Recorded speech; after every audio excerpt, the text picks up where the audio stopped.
Now, with all the business news, Alice is here. Hello. Thanks very much. Afternoon to you both, and afternoon to you at home. JP Chase has said it plans to cut up to 19,000 jobs by the end of next year in its mortgage and community banking businesses.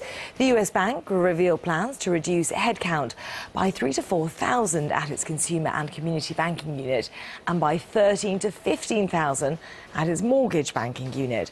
Well, around 4,000 jobs will go this year.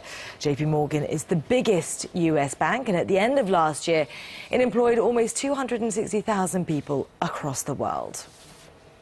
Now, it's been a tough old year for supermarkets, with frozen burger sales down by 43% and frozen ready meals declining by 13%. Well, clearly demonstrating a change in shopping habits for the past 12 weeks, up to the 17th of February. The latest grocery share figures from Kantar World Panel show that Tesco's share has come under pressure this period, with a drop from 30.1% a year ago to 29.7%.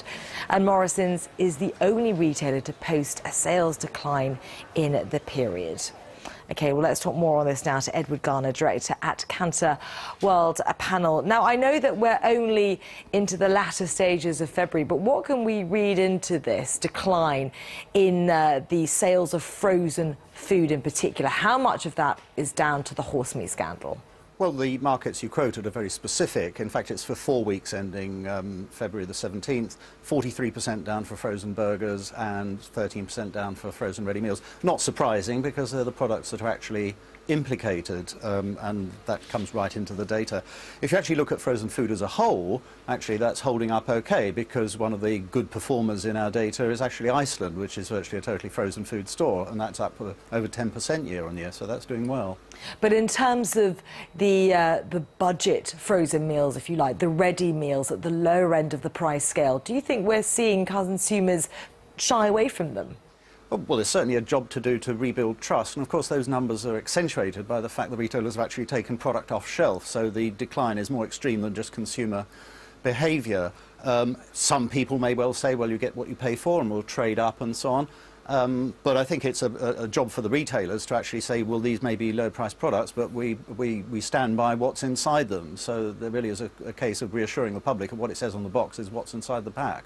Let's talk about the relative strengths of the different supermarkets now. As you say, overall, the frozen foods market doing quite well. Iceland recording a record 10.1% growth. Waitrose and Aldi at polar ends of the price spectrum also doing well, but Morrison's doing terribly.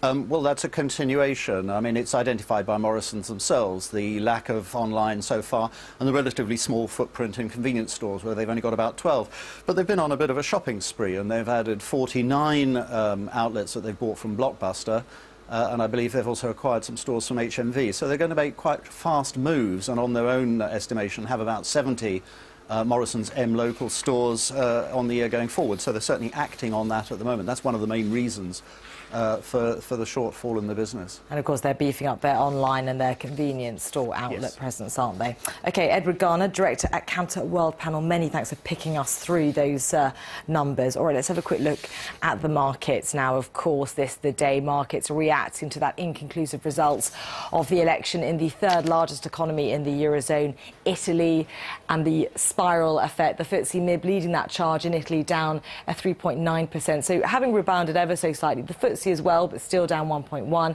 The IBEX in Spain also down 2.5%. What I can't show you there also is that the yield on Italian bonds have also shot up, and of course Asian equities also finished their session down. So a real spill-out effect from that. OK, I'll be back in the next hour with a bit more for you. Thanks, Alice.